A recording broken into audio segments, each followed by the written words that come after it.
Entre Escutas Podcast, onde a escuta transforma. Reflexões, vivências e conhecimentos com Jade Holanda e Sofia Abreu.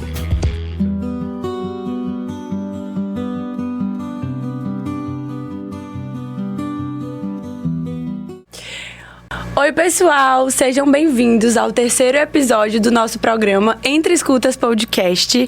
Estamos muito animadas para a convidada de hoje.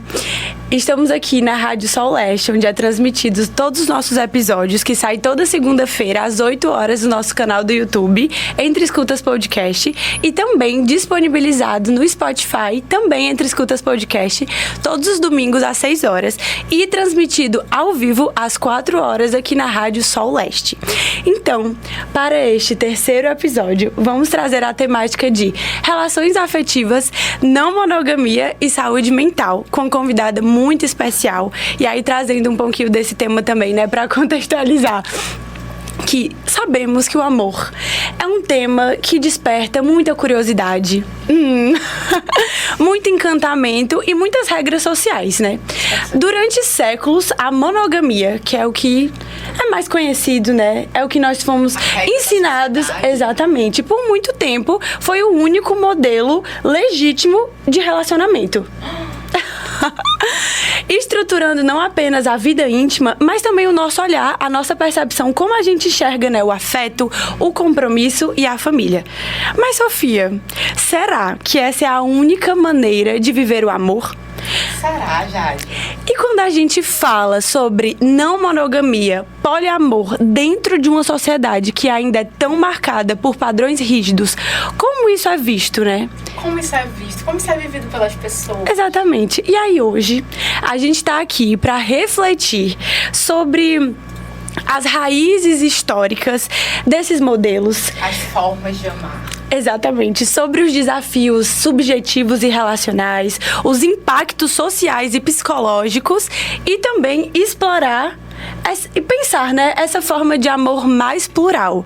Então, trouxemos hoje a nossa convidada ilustre, Yasmin Brasil, que é psicóloga e terapeuta de casais. Então, seja muito bem-vinda, Yasmin. Muito obrigada. E a apresentação dessa já não precisa mais nem de mim, já tá tão contextualizada, já tá tão por dentro do tema. Muito prazer estar aqui, é sempre uma honra estar conversando com as pessoas sobre relacionamentos amorosos, sobre não monogamia, um tema que me atravessou durante toda a graduação e continuar falando sobre isso depois de formada, seja na área da pesquisa, seja na prática clínica, ou seja em espaços como esse, com pessoas tão queridas ao meu redor. É um tema que me brilha os olhos, eu espero que as nossas conversas de hoje tragam sentido para vocês, mas também para quem está ouvindo em casa. Com certeza, vai nos agregar muito. Com certeza. O amor, gente, será que a gente, na vida, a gente é ensinado a tantas coisas, né? Será que a gente também é ensinado a amar? Como é a forma que a gente está amando hoje? Será que a gente escolheu essa forma de amar ou será que foi imposta pra gente? Eu acho que hoje a gente vai falar um pouco sobre isso. O que é o amor monogâmico, o poliamoroso, a não monogamia? Tudo isso nós vamos discutir hoje, não é, Jade? Exatamente. Sobre esse discurso mais normativo, né, que a gente está tão inserida e é tão ensinada estruturalmente, culturalmente, e que existe mais de uma forma de amar, né? Mais de uma forma de vivenciar esse amor, esses afetos. E a nossa convidada vai trazer para nos abrilhantar com seu conhecimento e nos agregar muito para nós mesmos e para quem escuta. Então, quem diz que a gente só pode amar uma pessoa, né? Só ficar com uma pessoa, ser uma regra obrigatória da sociedade e não tem outras possibilidades para amar e viver. E o que seria a monogamia, a não monogamia e o poliamor? Vocês sabem? Vamos descobrir. Vamos descobrir. Vamos descobrir. Yasmin, nesse início, né, pra galera que tá escutando a gente na rádio, no Spotify, no YouTube, pra quem tá chegando agora, não sabe o que a gente tá falando, não conhece muito essas outras formas de amar, ou de alguma forma tem um preconceito com isso, acha que isso não existe, ou que isso, na verdade, não é singelo, sincero, ético, enfim, todas as opiniões aí que os nossos telespectadores estão ouvindo a gente. Você poderia dar uma introdução do que seria essa diferença das formas de amar, o monogâmico, o não monogâmico e o poliamoroso?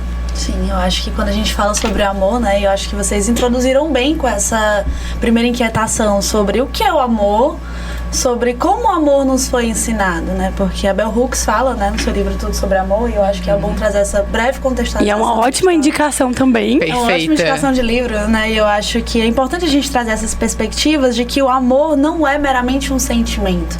Muitas vezes é difundido como um sentimento tal como a raiva, a alegria, a tristeza, o medo, mas na verdade o amor, ele é um construto, né, nós somos ensinados a amar, nós somos ensinados a buscar esses afetos e a manifestar esses afetos nas relações. O primeiro ponto que a gente precisa olhar é isso, é entender o que é isso que a gente está chamando de amor e para onde a gente direciona essas nossas relações, onde a gente direciona esses nossos sentimentos, esses nossos afetos, esses nossos atravessamentos nas relações. E aí quando a gente fala, por exemplo, será que é possível amar mais de uma pessoa? Eu gosto de mudar essa perspectiva para uma outra forma. De que amor é esse que a gente está falando? Porque amar mais de uma pessoa a gente ama facilmente. A gente ama nossos pais, a gente ama nossos familiares, a gente ama os nossos amigos. Então, assim, a gente amores plurais já existem na nossa vida, né? Não é um amor exclusivo. A gente não ama uma única pessoa pro resto da vida e somente ela e mais ninguém. Amamos pessoas. E amamos pessoas de formas diferentes. E eu acho que quando a gente fala sobre amor e a gente fala sobre essas perspectivas de relações afetivas, é exatamente para esse ponto que a gente precisa olhar. Porque o amor plural, ele já existe, de alguma forma, né? Nas nossas relações, na nossa vida, nos nossos contextos sociais, só que vem de formas diferentes. Mas por que quando a gente traz esse recorte para o âmbito afetivo amoroso, né, de um relacionamento romântico, por exemplo, por que essa margem para a pluralidade ela não é sustentada? Não se há, de fato, essa abertura para isso. Então a gente pode começar as nossas inquietações, né, fazendo alguns questionamentos para compreender o amor enquanto uma estrutura social, né? Porque quando a gente fala de amor, e aí trazendo mais uma recapitulação histórica, aqui eu vou trabalhar em cima, né, a monogamia, na verdade, ela trabalha em cima do ideal de amor romântico, né? Não sei se vocês já ouviram falar, e a Regina Navarro Lins, no seu livro Novas Formas de Amar, e no seu livro do Amor 1 e 2, fica a indicação também, ela fala muito sobre isso, né? Ela é uma psicanalista e ela traz essa perspectiva de que quando a gente fala sobre amor romântico, a gente não está falando sobre o romantismo em si, a gente não está falando sobre receber buquê de flores, receber café da manhã na cama. Não é disso que a gente está falando quando a gente critica o ideal de amor romântico. O ideal de amor romântico, na verdade, é um construto histórico que ele é perpassado durante anos para nos ensinar de que somente uma pessoa vai nos bastar. Ele é fruto do romantismo, ele é fruto da literatura, né, dos movimentos românticos, né, que pregavam esse amor, que sai do amor cortês para o amor romântico, né, como vou escolher alguém, há alguém no mundo que será capaz de me completar. Há alguém no mundo que será capaz a de... metade da laranja, a metade da laranja, né? Há alguém no mundo e eu só serei feliz plenamente. Aí tem essa ideal de plenitude, esse ideal de completude, ou seja, nós crescemos sabendo já desde cedo que nós somos seres faltantes, né? Assim, você não é completo porque você vai encontrar ainda alguém que vai te completar. E aí vocês vão se fundir. E aí entra a questão da igreja, né? 2 corpos sobem ao altar, se tornam uma só carne. E aí eu vou deixar vocês trazerem as inquietações. Eu só fiz uma pequena recapitulação histórica, mas ainda temos muitos pontos a falar. Sim, nossa, foi brilhante. Grande inquietação, né?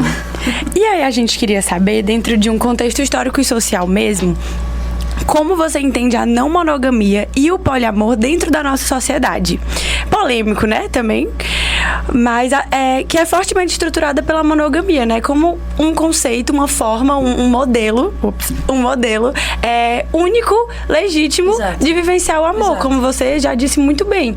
Então, assim, o que é conhecido, né, o que também é visto um estigma pela sociedade, que é bagunça, que combinado é esse, enfim, muitos preconceitos mesmo, exato, que é perpassado esse tipo de modelo, e a gente queria te ouvir mesmo dentro dessa sociedade. Tem muitas perguntas dentro desse viés, mas a gente queria te ouvir. E eu acho que é interessante isso que você trouxe a palavra certa, assim, pra falar sobre isso. É a única forma de relação legitimada. Porque, de fato, as outras relações, elas existem, elas só não são legitimadas, né? Elas só são, muitas vezes, visadas são vistas como pejorativas, não sei nem se essa palavra existe. Né? Mas assim, quando a gente fala sobre não monogamia, e eu acho que isso é uma pauta que é muito interessante, né? Porque teve um boom da temática há algum tempo atrás, né? Alguns meses atrás, por conta dos reality shows e tudo isso acabou trazendo um pouco mais de holofote para essa temática. Mas, gente, eu vou respaldar a minha fala sempre em livros, tá? E aí eu tava relendo, na verdade, revisitando o Descolonizando Afetos, da Ginny Nunes, que eu até mandei pra Jade esses dias um recorte. E ela fala sobre um questionamento que ela tem em relação à não monogamia ser vista como algo que tá na moda. E ela traz o viés de povos originários, né? Ela é uma mulher indígena e ela fala, gente, a não monogamia ela já existe desde a época da colonização. Os povos originários, os indígenas que habitavam aqui o país, né? Os nossos territórios, eles já exercitavam esse tipo de... Eles já se manifestavam, já havia essa prática não monogâmica. Não tinha ali uma igreja que regia esses afetos. Não tinha ali alguém que falava, vai ser você e vão ficar juntos pro resto da vida. Então, quando a gente fala sobre não monogamia, é importante a gente trazer esses... Porque tem vários recortes, né? A gente consegue fazer um recorte político, um recorte capitalista, um recorte histórico-cultural, quando a gente vai falar sobre isso, que já existe há muitos anos, já tá ali há muito tempo. Mas hoje recebeu esse holofote por conta dessa nova perspectiva. Mas é interessante ver esse ato, esse gigantesco hiato, né, da legitimação da não monogamia.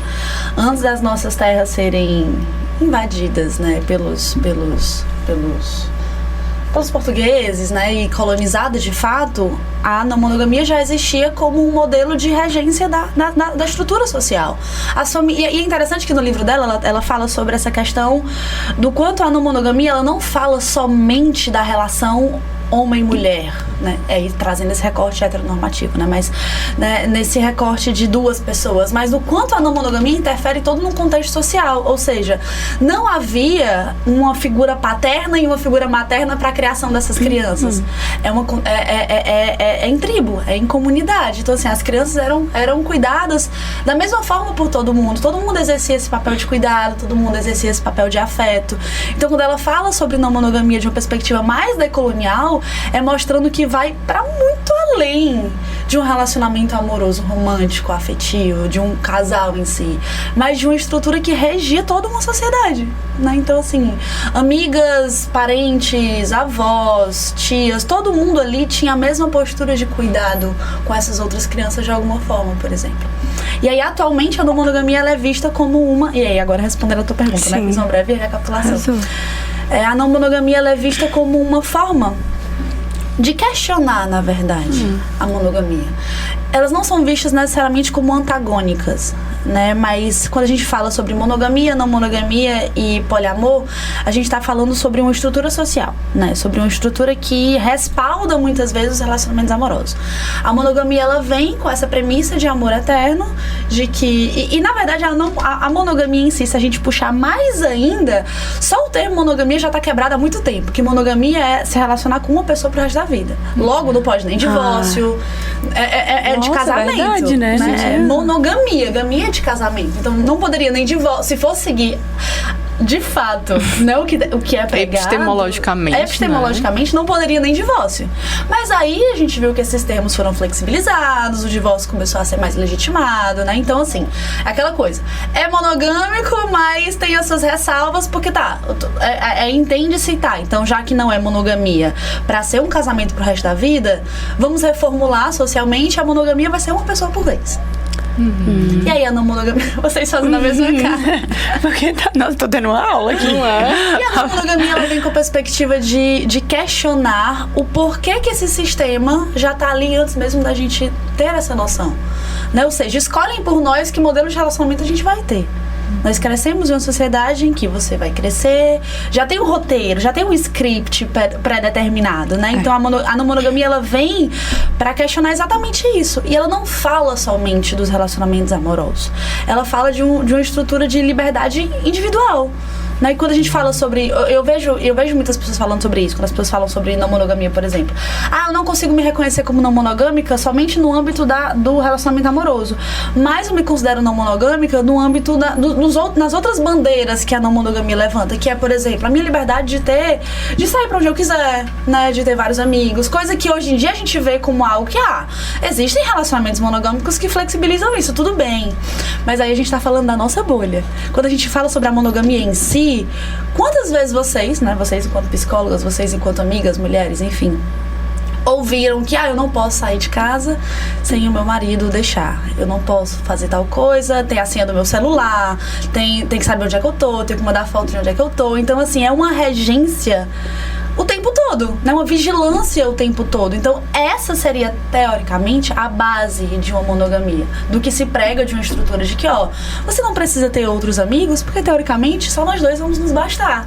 Já que vamos nos fundir, nos completar, e a partir da nossa fusão seremos felizes para sempre, por que daríamos aberturas a outras pessoas? Sejam amigos, sejam familiares, enfim, né? Porque teoricamente só isso aqui seria suficiente pra gente se bastar. Como se fosse apagada a individualidade e particularidade mas é exatamente dos dois isso. membros daquela relação, né? Essa ideia de fusão, ela apaga completamente a individualidade. E aí entra o papel da terapia de casal, que é trazer de novo essa individualidade, separar. O casal muitas vezes vem assim, buscar terapia de casal. Não só o casal, quando vocês recebem terapia individual também, né? Quando as pessoas vêm e falam sobre seus relacionamentos amorosos muitas vezes, você vê que tá uma confluência gigantesca dessa relação, e que muitas vezes, principalmente quando a gente fala de relações muito longas, né? De eu não sei o que vai ser da minha vida se a gente terminar, eu não sei o que eu gosto, eu não sei os meus hobbies, eu não sei pra onde eu gosto de ir, porque tudo a gente faz junto. A gente tá junto o tempo todo. E muitas vezes vem de um lugar que eu já investi tanto tempo, tanta energia nessa relação. Já conheço, não tá confortável, mas tá cômodo. Então sair seria um investimento muito maior. E aí, na prateleira do amor, né, outra indicação muito boa é que muitas vezes... Vanessa, isso. O nome da autora eu só esqueci. Mas perfeito. E aí fala muitas vezes que as mulheres, nós, enfim, sustentamos muito mais o desamor do que não ter alguém. Exato. Não é dentro de uma relação, é mais fácil não receber afeto e tá algo que claramente já está falido do que ficar sem ninguém. Por uma questão também de status, né? De pertencimento dentro de uma sociedade. Então é perpassado por tudo isso, né? A mulher é ensinada que ela precisa ser escolhida. Exatamente. O homem, ele pode escolher várias coisas. Como é a frase? A frase, né? O homem é ensinado a amar várias coisas. E a mulher é ensinada a amar os homens. Então é sempre essa busca de ser escolhida. Eu preciso ser escolhida a qualquer custo. Logo, se eu sair dessa relação, que já tá cômoda, eu já conheço a família, a nossa família já conhece uma a outra, eu já sei como é. É chato, eu já não tô mais feliz, eu já não tenho mais desejo sexual, eu já não tenho mais intimidade, mas é melhor do que eu sustentar essa sensação de começar do zero. E aí que entra o nosso papel na prática clínica. Você não vai começar do zero. Você vai começar de uma outra forma. Não necessariamente do zero. E aí, daremos margem também. Agora respondendo do poliamor, né, gente? O poliamor é uma outra coisa. O poliamor é uma outra coisa, né? Explica. O poliamor, ele muitas vezes, ele pode ser visto como uma monogamia também. O poliamor, ele tá relacionado à quantidade. Mas ele pode ainda assim se manter dentro de toda a estrutura da monogamia. Essas regras de ciúmes, de posse, do que pode, do que não pode, todos esses contornos, pode sair pra tal canto, não pode, todas essas regências, né? O poliamor, ele pode estar autorizado somente dentro dessas. Eu tenho 3 pessoas, namoro 3 pessoas, namoro 2 pessoas, somos um trisal, mas ainda assim pode estar completamente dentro da estrutura monogâmica. A diferença é que flexibilizou para a entrada de mais uma pessoa. Então a não monogamia, ela não vem para contrapor a monogamia. Ela vem, na verdade, para reforçar esse direito de liberdade, né? Essa individualidade, né? Essa questão de temos os nossos corpos, temos os nossos afetos, a gente pode se relacionar. Por que eu sou... Já que eu amo vários amigos de formas diferentes, por que eu não posso amar afetivamente outras pessoas de formas diferentes? Por que o meu desejo diante de uma outra pessoa, a minha atração diante de uma outra pessoa é deslegitimada por eu já estar dentro de um relacionamento? Então, quando vem muitas pessoas questionando sobre isso, eu tô numa relação há muitos anos, mas eu me senti atraída por uma outra pessoa. Será que eu não amo mais a pessoa que eu estou? Não, você pode amar. O amor não é hierárquico. E é interessante isso, porque quando a gente fala sobre amor de um modo geral, a gente não hierarquiza o amor. Mas quando a gente fala sobre amor romântico, a gente sempre hierarquiza. Esse lugar de afeto é dado a somente uma pessoa. Eu amo meus irmãos, eu amo minha mãe, eu amo meu pai, eu amo minha família, eu amo meus amigos. Mas não há necessariamente essa hierarquia. Mas por que quando a gente fala de um âmbito afetivo, amoroso, romântico, esse lugar só pode ser dado a uma única pessoa? E aí, se porventura eu me sentir atraída por outra pessoa, é como se eu estivesse colocando em xeque tudo que eu sinto por essa outra pessoa. Como se não pudesse equivaler de alguma forma. Perfeito. E diz sobre afetos, né? Não propriamente sobre relações amorosas e românticas, mas sobre relações afetivas. Então, perfeito mesmo. Perfeito. E eu achei muito interessante, Yasmin, tu teres dado esse recorte também na questão da cis-heteronormatividade, né? Porque muitas vezes eu acredito que, por mais que na nossa sociedade isso esteja historicamente enraizado, né? Territorialmente, né? Socioculturalmente, hoje a gente tem povos originários que ainda vivem aqui no nosso território, que praticam isso há anos, né? Milênios. Mas eu acredito... Né? Cultura. Eu acredito também que a gente também está muito atravessado por outras questões sociais, né? De gênero, racialidade. E não tem como se despregar desses elementos. Não tem como se despregar nunca. E eu acho que a gente queria entender melhor aqui agora como você enxerga que isso pode atravessar na não monogamia. Porque como a Jade até estava falando, né? Muitas vezes a mulher, ela aceita o desamor, a questão que a gente falou, começar do zero, como se fosse realmente deslegitimar tudo que ela viveu e começar de novo. Exato. Porque se aquele amor, eu acho muito interessante quando as pessoas falam muito isso. Nossa, aqueles dois não deram certo. Eu odeio. Eu também odeio. Frase. Fulano não deu certo. Tá vendo? Ela não deu certo com ele. Eu sabia. Quando, na verdade, como se é justamente essa questão da monogamia, né? Como se é a fusão. Certo, precisasse ser pra sempre. Precisasse ser pra sempre. Fosse essa fusão das duas coisas e eternamente vai ter que dar certo eles dois apenas pra sempre. Custo, né? A que custo? A que custo? E por que a gente não dá certo o tempo que a gente tem que dar com certa pessoa? O que é dar certo? Não é? Pode ter dado super certo e não necessariamente ser infinito. Exato. Né? Infinito, amor, que seja eterno enquanto dure. Eita, maravilhoso. E aí eu acho que a gente queria entender um pouco melhor agora, porque como você bem citou, né? Algumas pessoas acham que tá na moda. Quando é algo que já tá ali. Que já tá ali há anos. Se for pensar em moda, a monogamia tá na moda. Se for fazer esse recorte exatamente. Né? E as pessoas só veem que a não monogamia tá na moda. Não é a monogamia, não. A monogamia é o que é certo. A gente nasceu monogâmico. O que é certo, né? Exato. A gente nasceu monogâmico mesmo, né? Quase que todo instinto, né? Não, nosso instinto é amar. É ensinada. E é muito do que a Valesca Zanello traz também, de que pra gente ser validada, né? Quando a gente é validada por um homem, colocando esse recorte das mulheres, né? Que, enfim, falam sobre sexismo também, mas de que você ser escolhida é você ser validada, né? Você ter a aprovação daquele homem te passa segurança. Então, assim, isso é ensinado desde que a gente nasce, né? Assim, eu penso também, até falando de crianças pequenas, bebezinho, o discurso já começa assim. Essa menina, ela vai atrair muitos homens. Esse menino vai ser o garanhão, vai pegar todas. É sempre heterossexual. Tá entendendo? Exatamente. Sempre o sexo oposto, né? Exatamente. E sempre ele vai ser um garanhão, né? Ele não pode, por exemplo, repensar o gênero dele, não. É sempre cis heteronormativo caixinha mesmo. E ele que tem sempre o poder de escolha. Exatamente. Ele escolhe. Exatamente. A mulher é linda pela beleza, ela vai conquistar um monte. Uma menina. Como se essa fosse a função. Exatamente. Justamente tá na prateleira. A prateleira. E é interessante porque hoje em dia eu acho que a gente vê isso na clínica. Eu imagino que você, principalmente, né, sendo terapeuta de casais, como às vezes, por mais que a não monogamia seja uma possibilidade que a gente precisa repensar na nossa forma de amar, nessas possibilidades de amor, ao mesmo tempo, eu acho que é comum, até certo modo, a gente ver que algumas pessoas acabam se submetendo em uma relação de dois ou de mais pessoas a um formato que ela se sente também, às vezes, insegura para estar ali. Exato. Então, é interessante a gente também abarcar um pouco sobre isso. E aí, a gente queria te perguntar, Yasmin, até que ponto a não monogamia é uma prática libertária, sim, né, histórico-cultural, e até que ponto ela pode, em algumas relações, reproduzir uma certa desigualdade e opressões em relação a gêneros, racialidades e classes sociais. Perfeito. Eu acho que essa pergunta ela faz muito sentido, principalmente por conta do boom dessa temática atualmente. Então, assim, é muito comum hoje, né, 2025, você ir numa mesa de bar, você falar quem é não monogâmico, e a galera levantar a mão. Há 2, 3 anos atrás, na época que eu tava fazendo meu TCC, por exemplo, pouquíssimas pessoas falavam sobre isso, né? Pouquíssimas pessoas se reconheciam de fato nesses espaços. Nesse modelo de se relacionar, nessa perspectiva, nesse modo de enxergar as relações. E aí a gente fica perguntando, tá, você é não monogâmico, mas o que é isso que você tá chamando de não monogamia, né? Porque a gente vê muitas vezes, eu já ouvi, porque eu sou não monogâmico porque eu tenho um fraco em mulher bonita, eu sou não monogâmico porque eu não sei ficar só com uma pessoa, eu não sei ter responsabilidade afetiva, sendo que é exatamente o contrário.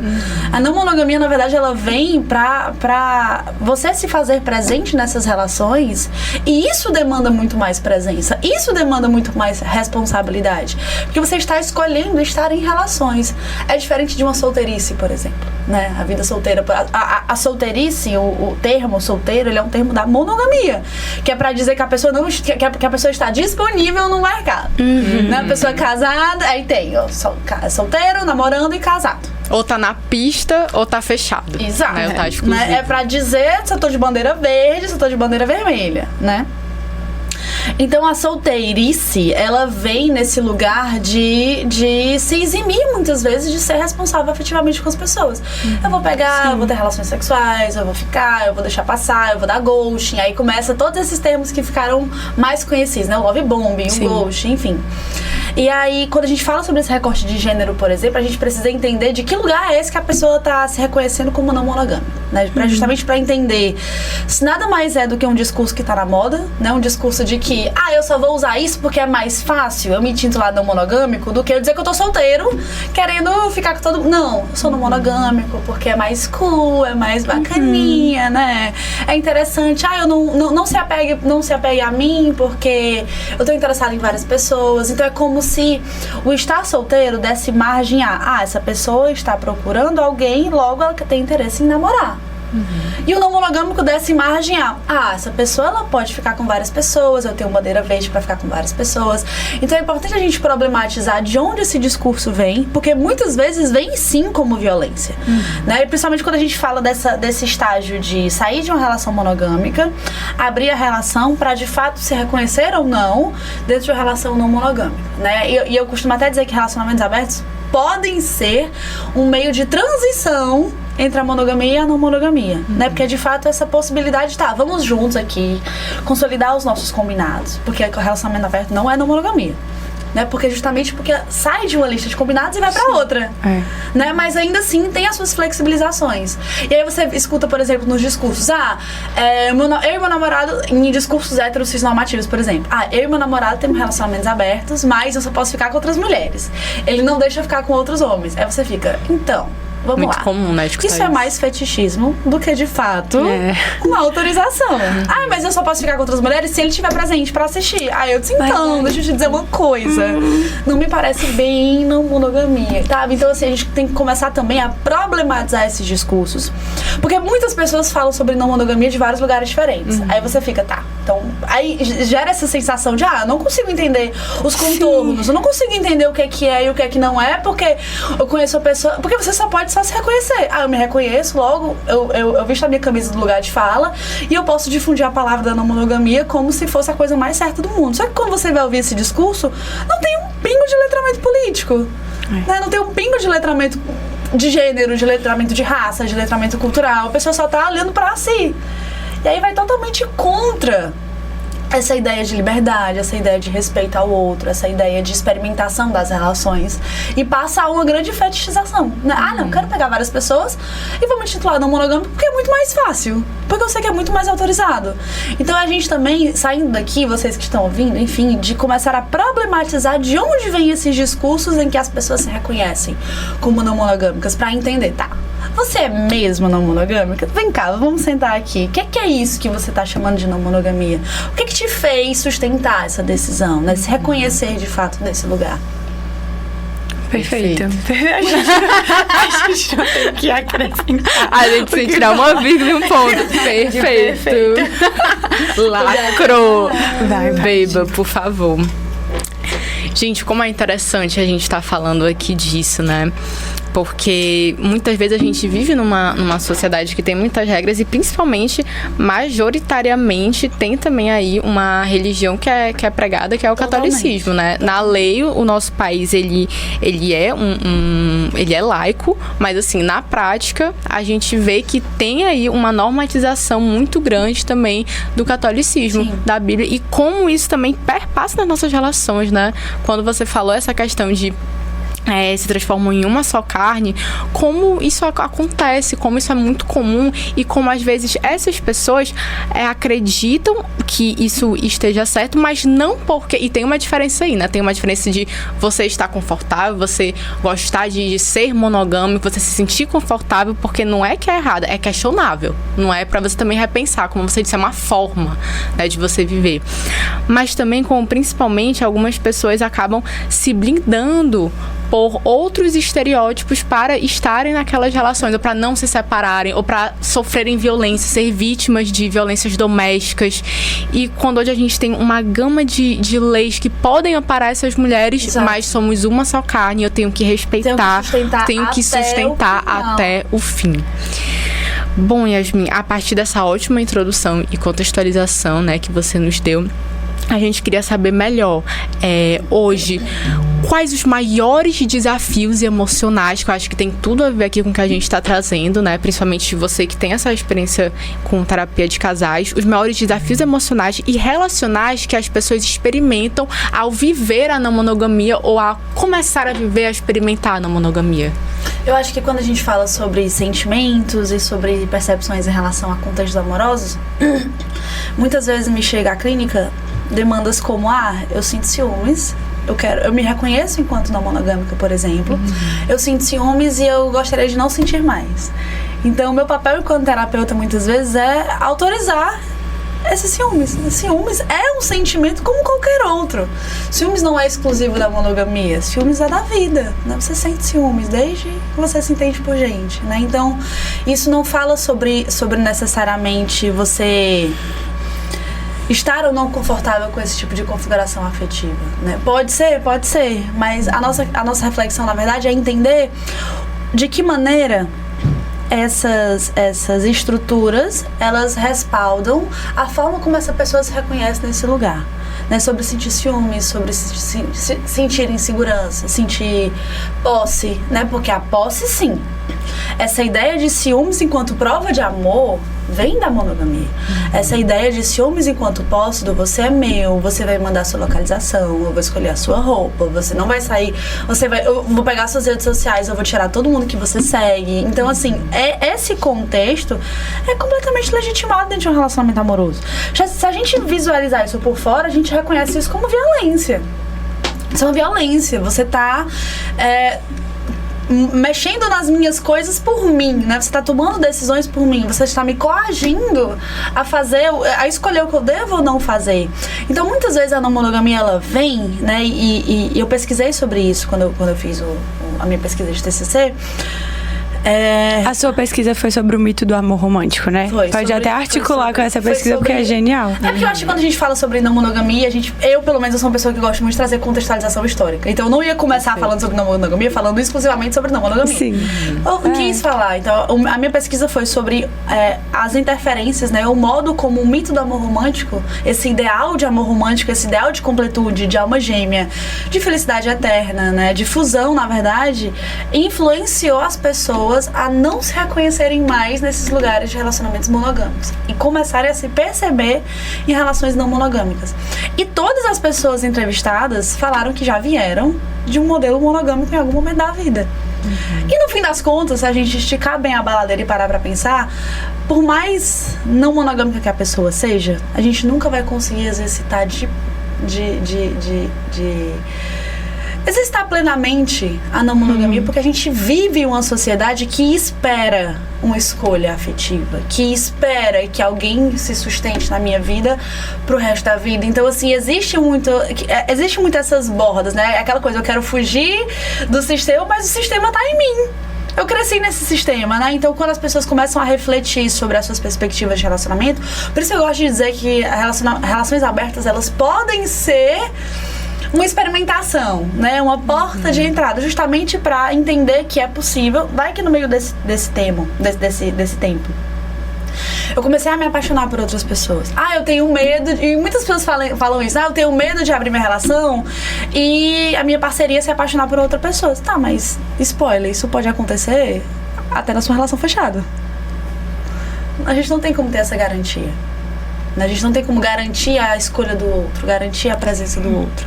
O que a gente pode fazer é criar um espaço nas minhas relações, independente de qual seja, que dê sempre margem para esse outro voltar, se ele quiser voltar.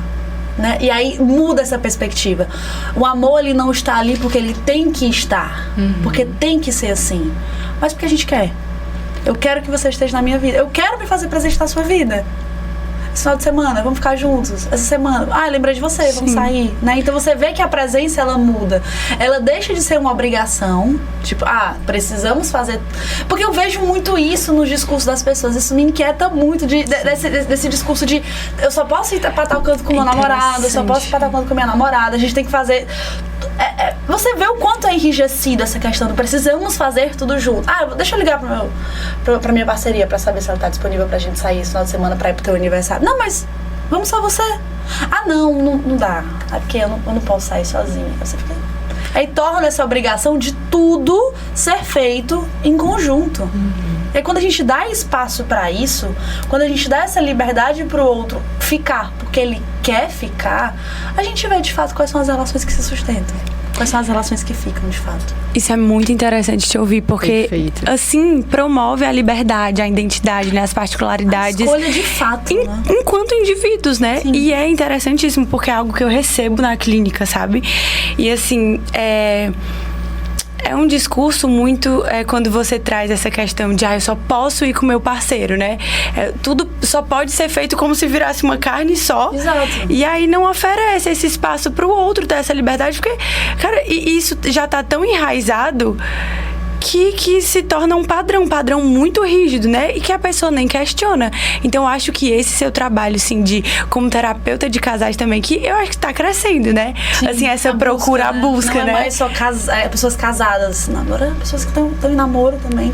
Vamos... Ótimo, porque já fala da relação. Porque, assim, se fosse um individualmente o outro, isso perpassaria. Talvez essa seja a maior demanda, né? E a gente ia te perguntar como é compreendido, mas você até introduziu no começo, mas sobre essa compreensão dos ciúmes, justamente para também tirar esse estigma de que é bagunça, né? Esse estereótipo, assim, de que não existem combinados também para que os dois se sintam confortáveis, né, dentro dessas relações. E aí tu pode só explicar um pouquinho melhor dessa questão dos ciúmes e o que é que vem pra ti também. Tinha uma coisa que você tinha falado antes que eu fiquei com vontade até de pontuar, que agora eu acho que me escapou, mas... Nessa fala agora? Foi sobre essa questão do... Liberdade, identidade enquanto indivíduos. Foi, exatamente, do quanto... eu lembrei. Essa questão de, eu não vou deixar outra pessoa sair, eu não vou deixar essa outra pessoa ocupar outros espaços, porque eu tenho medo de perdê-la. Aí a gente fica refletindo, né? Tá, mas que fragilidade é essa? Que relação tão frágil é essa que a pessoa não pode sair com os amigos, não pode trabalhar sozinha, ou não pode, enfim, ocupar outros espaços. Aí traz essa ilusão de que a minha presença vai manter essa relação. Será mesmo? Porque, gente, se fosse assim, não haveriam traições por mensagem, né? Aquela coisa, quem quer de fato... Exatamente. E também, só pra... desculpa te cortar, mas até pra você introduzir também na sua fala, de que eu tinha falado, né, do que eu percebo na clínica também. Sim. Mas que é muito atravessada por um desgaste. E o que eu percebo é isso dentro dessas relações. E por este modelo, de só poder ir se a outra pessoa for, até porque existem as suas próprias vontades, né, os seus interesses, os seus prazeres. Eu percebo o desgaste. Então, muitas relações, ou elas se sustentam por muito tempo, mas que daqui a pouco vai ter um um recomeço óbvio, tá? Um risco claro desse término, porque é insustentável, ou já termina, ou permanece, mas que esse desgaste, ele é feito. Sim. Porque por não ter essa perspectiva mesmo de que é possível ter outras relações afetivas, de que você pode sentir atração por uma outra pessoa, você pode amar. E aí fica dentro desse padrão, né? Dessa regra social muito enrijecida, muito cristalizada, e aí a gente, porque a gente vai entrar sobre saúde mental também, mas aí gera um adoecimento também, né? Sim. Aí você pode... Antes de responder a tua pergunta sobre os filmes, eu queria só fazer um pequeno recorte disso que você trouxe agora, sobre essa questão do modo como as pessoas percebem essas relações, né? As consequências de você perder a sua identidade, né? Eu atendo muito idosos, eu amo atender idosos, né? É um dos meus públicos favoritos. E eu gosto mais ainda de trabalhar relações amorosas nesse processo de envelhecimento. Porque olha o que é interessante, só trazendo uma curiosidade, né? A grande maioria, não vou dizer todos, mas a grande maioria das idosas que me procuram vêm mediadas de um contato do filho ou da filha, né? Falam primeiro, eu quero buscar terapia para minha mãe, porque minha mãe perdeu meu pai, ou minha mãe está passando por um processo de luto, ou minha mãe está passando por um processo de já estar bem mais velha e de não se reconhecer nessa identidade. E aí é um ponto muito, muito curioso, porque a maioria das vezes esse processo que teoricamente seria um luto por uma morte, na verdade é um luto da própria identidade. Do tipo, perdi a pessoa da qual me relacionei a minha vida inteira. 50 anos de casada e eu não sei quem eu sou. Não se reconhece. E aí mais, vem né? esse discurso do... os meus pais têm um relacionamento que eu quero pra mim. Meus pais são casados há 30, 40, 50, 60 anos. Você vê que o ambiente familiar é muito projetivo, né? Existe muito essa projeção de, eu quero pra mim a mesma vida que meus pais têm. Mas será que você quer mesmo? Vamos puxar, será que é realmente esse conto de fadas? E aí quando a gente vai dar voz a essas mulheres idosas e elas vão acessar essas experiências de 40, 50 anos, muitas delas falam, se eu pudesse, eu teria terminado essa relação há muitos anos. Eu estive porque eu fui ensinada a estar. E aí só agora que meu marido morreu, aos 70 e poucos anos, aos 60 e poucos anos, é que eu tenho vida. Mas se eu pudesse, se na minha época eu fosse autorizado, eu teria vivido muita coisa que eu não consegui viver, porque eu não podia viver. Porque é dada à mulher a única opção de estar em casa, de cuidar dos filhos. E aí eu lembro de uma vez que eu estava lendo um livro, agora eu não lembro qual foi o livro, que trazia um recorte clínico, eu acho que era esse de Novas Formas de Amar, da Regina Navarro Lins, que ela trazia um recorte clínico de que ela estava atendendo casais, e aí ela perguntou pro homem, né, perguntando pra ele, o que você ama na sua esposa? Aí eles, eu amo, ela cozinha super bem, a casa fica sempre muito limpa, eu amo que ela passa a roupa de um jeito que é só dela. Aí você fica... A cuidadora, a funcionária do lar, né? A que beneficia ele. E aí isso fez esse casal se divorciar, porque a mulher se deu conta de que ele não a amava enquanto pessoa, ele não a via. E aí ela percebeu que há quantos anos o ser vista pelo outro já tinha passado para dar o espaço para ocupar esse lugar de ser cuidadora, de ser a pessoa que limpa a casa, de ser a pessoa que mantém a casa. Então, se a gente parar para pensar quantas relações que são absurdamente longas, que passam por esse pressuposto do deu certo, porque foi até que a morte separou. A única coisa que separou essa relação foi a morte. Tá, mas vamos ver se deu certo durante essa vida, como é que foi? Durante essa vida inteira. Gente, é muito comum ter sido atravessada por muitas omissões, de se colocar em segundo plano, de sofrer violências, de não fazerem uma faculdade, de não irem atrás de um emprego, de estar sempre nessa posição de cuidado. E aí os filhos crescem, saem de casa e fica só em casa e fica, Então são dois lutos, o luto do marido que eu perdi e o luto dos meus filhos que cresceram. O que sobra? Como é que eu fico no meio disso? Era só esse ponto que eu queria costurar, né? Nossa, perfeito. Vocês querem comentar? A gente vai entrar na saúde mental, né? Eu ia falar sobre dos ciúmes. Pronto, mas eu queria ouvir. Me relembra a tua pergunta. Como é compreendido mesmo dessa questão que eu falei da bagunça, de não ter combinados, de ser tudo muito solto. E na monogamia existem as chamadas DR, né? Você discute a relação com seu parceiro, a sua parceira, enfim, tá trazendo da monogamia, né? Então, por que não existiria isso também? Exato. E em relações poliamorosas, de não monogamia, era isso, mas só. E é interessante que às vezes as pessoas até pensam que é assim, o extremo oposto, sabe? Tipo assim, Exato. não monogamia. Nossa, então é isso, é pega, desapega. Eu escuto muito. Eu não tenho maturidade pra isso. Gente, Mas é que tem que ter. Não exige uma grande receita de bolo, não. Assim, o que muda é uma perspectiva social e política. Não necessariamente vou sentir ciúmes igual. Vou sentir ciúmes, vou sentir insegurança. Então, o que isso precisa ser feito? Não, então, vamos reforçar mais ainda esse diálogo, mais ainda essa aproximação. E uma coisa que eu vejo, porque você falou sobre como é que isso é discutido nos casais. E aí eu estou entendendo que sejam relações abertas. Sim. Né? Existe ali um casal central e relações abertas, as pessoas conversam sobre isso. Mas uma coisa que eu percebo muito, né, de casais ou de pessoas que chegam até mim com demanda de não monogamia, né, de querer abrir a relação e se reconhecer nesses espaços, é de que, por exemplo, abrimos a relação e foi a melhor época da nossa vida, não por termos ficado com outras pessoas. Porque, pasmem, não monogamia, vou falar até pra câmera agora, não monogamia não é sobre quantidade, não monogamia não tem nada a ver com você ficar com a cidade inteira. Muitas pessoas ou abrem a relação ou se reconhecem como não monogâmicas, mas não saem com quase ninguém, porque é sobre essa liberdade de sustentar aquilo que quer, a possibilidade se eu quiser fazer, tá tudo bem pra minha parceria. Se acontecer alguma coisa... É diferente, né, sobre essa questão da traição, por exemplo. Relações monogâmicas em que tem essa regra tão enrijecida de você não pode, que quando tem essa traição é aquela coisa de eu preciso buscar várias pessoas, eu preciso trair, eu preciso... Aí vira flerte, vai pra festa, aí flerta, aí vai pro mesa de bar e flerta. E você vê que quando há liberdade para tal, tira um peso gigantesco. Não é proibido. Se sentir vontade, conversa comigo. Vamos ver o que a gente faz, né? Então isso já tira essa questão de estar atrelada à quantidade. Muitas pessoas que eu conheço são não monogâmicas e se relacionam com uma pessoa, aí depois aparece uma outra pessoa, me relacionei com outra. Pra falar a verdade, pessoas solteiras se relacionam com muito mais gente. Sim. E de uma forma muito mais irresponsável do que pessoas não monogâmicas. Eu acho que é sobre isso, talvez não sobre eu não tenho maturidade pra isso, não sobre maturidade, mas sobre responsabilidade, né? Sim. Sobre trocas, sobre diálogos. Porque demanda muito mais responsabilidade. É isso. Isso é um fato. E com conversa, diálogo, abertura.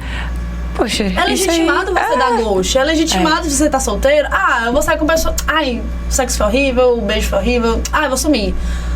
Quando a gente fala sobre relações não monogâmicas, isso não existe, assim, com muitas aspas, né? Deveria, de fato, não existir. Porque o que é priorizado, assim, nessas relações é o diálogo. Olha, não vai rolar, não, sabe, assim, de trazer... Que é o que falta na monogamia. Responsabilidade nas pessoas, de fato. Perfeito. Então, o ciúmes, ele existe, porque nós somos seres humanos.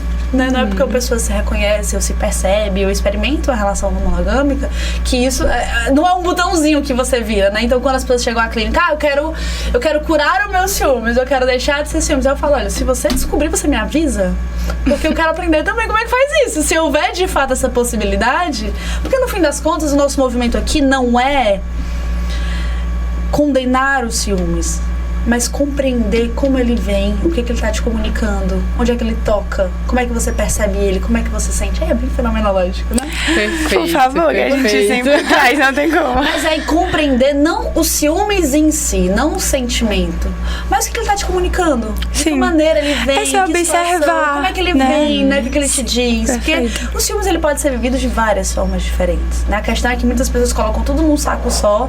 Ciúmes é posse, logo prova de amor. Não, mas vamos compreender o que esse filme está te falando. Yasmin, super interessante a sua fala, assim, eu acho que já deu pra quem tá em casa escutando compreender melhor, e foi importantíssimo você ter falado também sobre o que as pessoas pensam da quantidade, né? Exato. Nossa, você disse perfeitamente, muitas vezes pessoas solteiras, e é engraçado que sempre a gente tem que estar dando uma justificativa pra sociedade, né? Não, eu sou solteira, tô fazendo isso. Se a pessoa também tá solteira e também não tá com ninguém, então já encalhada. Sempre tem um status, sempre tem uma coisa. Tem que estar sempre nesse movimento de busca, né? Sempre tá nesse movimento de busca. E quando você falou da não monogamia, né, foi muito interessante a gente perceber, porque eu acho que a gente tá começando a entender aqui agora que não é só um status status social para uma relação, para um relacionamento. É como se fosse também um estilo de vida, né? É como se fosse também uma forma, e aí você me corrige se eu estiver errada, que você tem mais estudo do que eu em relação a isso, mas é como se fosse também uma forma de você admitir que você pode ter escolhas. Exato. E que a outra pessoa que tá do seu lado também vai ter escolhas, que também não vão ser as mesmas que as suas. E a gente fala também não só de questões de relacionamentos, quem eu vou beijar, quem eu vou ter relações sexuais, mas questões também aonde eu vou ir, quando eu vou ir, o que eu vou fazer. Parece que perde um pouco esse enrijecimento, né? E torna algo mais natural, mais orgânico. Exato. E acho que de questionar mesmo, né? Assim, qual o sentido dessa exclusividade toda, por exemplo, na monogamia? Será que eu tô mesmo feliz com isso, sabe? Acho que a escolha minha, de fato? E se observar, como você disse, sobre os ciúmes, é porque é uma emoção que vem, é um sentimento que tá inerente à nossa existência. Exato. Então, assim, mas de se observar, isso vem muito de se conhecer, né? Da identificação, da liberdade. E aí a gente tá chegando ao fim. Infelizmente. E aí, assim, né? A gente é sempre assim, faz um roteiro, mas vai fluindo tanto que tudo já meio vai sendo respondido. É muito semi-estruturado mesmo.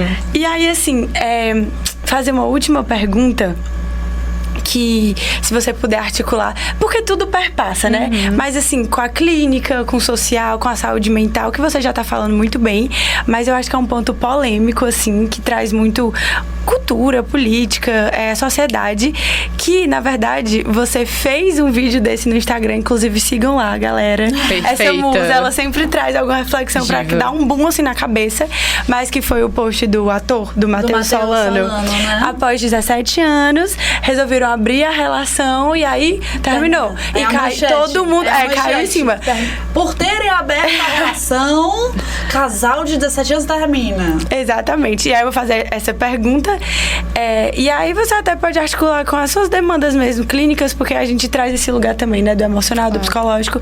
Mas quando pensamos no casamento como um modelo socialmente idealizado, até que ponto essa reconfiguração dos combinados dentro dessa relação pode ser uma alternativa para mantê-lo vivo? Acho que pra sustentar. Mais justo, né? Porque quando a gente fala, e foi exatamente o que eu falei no vídeo, quando a gente fala de relações muito longas, a gente tá falando também sobre mudanças não somente da relação, mas de quem nós somos. E eu acho que isso é um dos pontos principais quando a gente fala sobre relacionamentos amorosos, é entender que eu vou mudar, mas que o outro também vai mudar e a relação também vai mudar. Então é muito comum na clínica chegar essa demanda do gostaríamos de ser o que éramos antes, gostaríamos de ser o que um dia já fomos, gostaríamos de viver o apaixonamento de novo, mas isso é impossível de acontecer. O apaixonamento, ele vem como uma fase que ela só... E a Ana Sui fala também sobre isso, né? No seu livro A Gente Primeiro no Amor e Acerta na Solidão, ela fala, a paixão ela só é boa porque ela acaba. Justamente por acabar e dar margem para esse amor que fica, né? Esse amor que já respeita a autoridade do outro. Porque a paixão, ela vem muito mobilizadora, né? Aquela coisa quase que cega. Meu Deus, encontrar a pessoa perfeita para mim. Né? Você até fica cego em relação a alguns defeitos, né? Algumas diferenças. Mas aí quando vai entrando na rotina e você sustenta ainda assim, você começa a dar margem pro amor real, pro amor da realidade. E essa relação ela precisa ser perpassada por manutenções. Toda relação precisa ser perpassada por manutenções.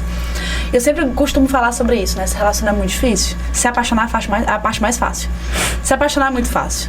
Encontrar uma pessoa pra namorar é muito fácil. Mas manter isso, e quando eu falo manter, é manter de,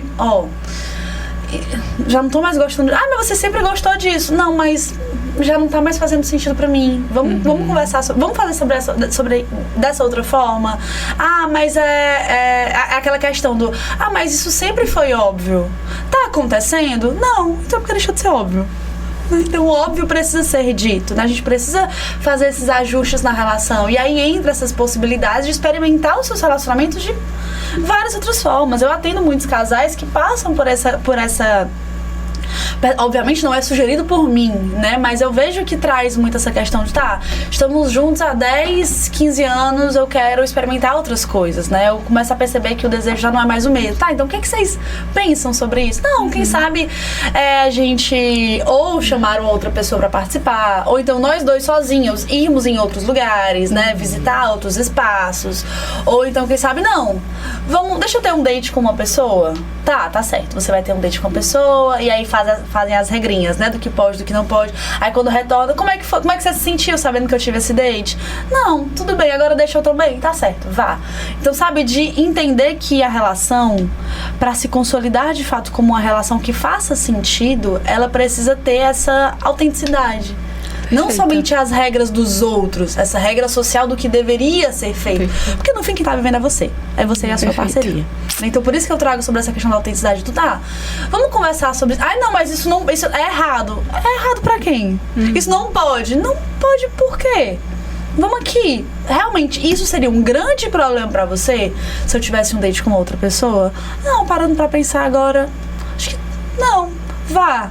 E aí quando você voltar a gente conversa, sabe? Então assim, de criar espaços de segurança, de diálogo, de construção, conforto, né? Porque não é encontrado dado, mas é construído enquanto relação. Você não se apaixona por uma pessoa e fica e pronto. Agora não precisa. Aquela frase do o amor sustenta tudo. Não, é uma ilusão, gente. É uma ilusão mesmo. O amor não sustenta nada, né? O amor, pra ele ser mantido enquanto amor, ele precisa ser exercitado. É um amor enquanto exercício, né? Exige uma manutenção, né? Eu vou expressar esse amor, expressar esse afeto, e a partir daí a gente vai ver de que maneira isso vai refletir na nossa relação. Perfeito. Yasmin, a gente agradece assim Vocês demais. Vocês estão, pum. Que delícia, eu adoro quando eu falo sobre essas coisas, as pessoas ficam, meu Deus, não respondeu nada, mas abriu um monte de coisa. É isso mesmo. Que bom que a gente causou esse impacto. Era essa a intenção. Que bom. Yasmin, mas muito, muito obrigada. Quer falar uma coisa? Maravilhoso, Yasmin. Queria agradecer muito a participação aqui.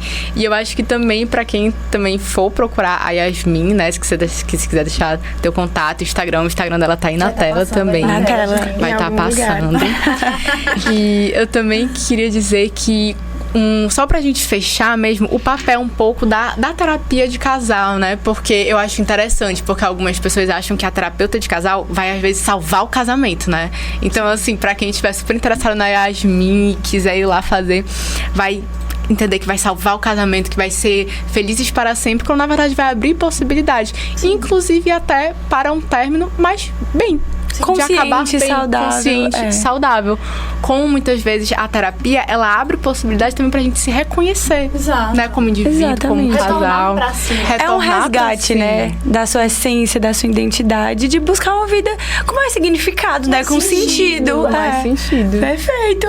Quer deixar uma última mensagem? Gente, eu acho que o que a gente deveria sair daqui pensando, né, e refletindo sobre é o que tem trazido de fato sentido pra gente, né? Seja eu não estou em nenhuma relação, tudo bem, mas faz sentido pra você estar em nenhuma relação? Sim, tudo bem, né? Você não precisa, você saiu de relacionamento, você tá solteira, você tem que pegar todo mundo porque é assim que se faz, tem que aproveitar a solteirice. Não, mas eu não quero, eu tô confortável do jeito que eu tô, então tudo bem. Não, agora eu estou numa relação, mas estou interessada em experimentar outras coisas dentro do meu relacionamento. Então, sabe, que seja que a gente possa ocupar espaços e experimentar a vida, as relações, tudo em torno de sentido, daquilo que de fato você quer, você está com vontade, mas sempre retornando para si, sempre nesse movimento de refletir sobre aquilo que você está escolhendo. Assertiva cirúrgica. É isso, cirúrgica. Muito obrigada. Obrigada, Yasmin. Gente, acompanhem os próximos episódios e nos sigam em todas as redes sociais. Se inscrevam no canal. Meu Deus, nunca achei que eu falaria isso. Se inscrevam aqui embaixo. E no Spotify também, 6 horas do domingo. E nas nossas redes sociais. E sigam também a Yasmin. Obrigada. Essa maravilhosa, super competente, que nos abrilhantou muito com a sua fala. E quem quiser me mandar mensagem pra tirar dúvidas, pode. Meu Instagram tá aberto. Caso eu fiquei refletindo sobre isso, então vamos continuar as conversas aqui. Por favor. Não precisa parar, a gente não fecha. E não nada. nunca vai se atualizar cada vez mais. Isso. Então gente, muito obrigada pra quem tá em casa. Se preparem que vamos trazer mais temas aí pra abrir sua cabecinha, pra se reconhecer, pra se escutar mais, porque aqui nós trabalhamos entre escutas. Ai, que lindo. Obrigada, gente. Tchau. Obrigada. Inscreva-se no canal do YouTube Entre Escutas Podcast. Deixe seu like e ative as notificações. Aos domingos, 18 horas no Spotify. Às segundas, 16 horas na Sol Leste FM. E 20 horas no canal do YouTube Entre Escutas Podcast.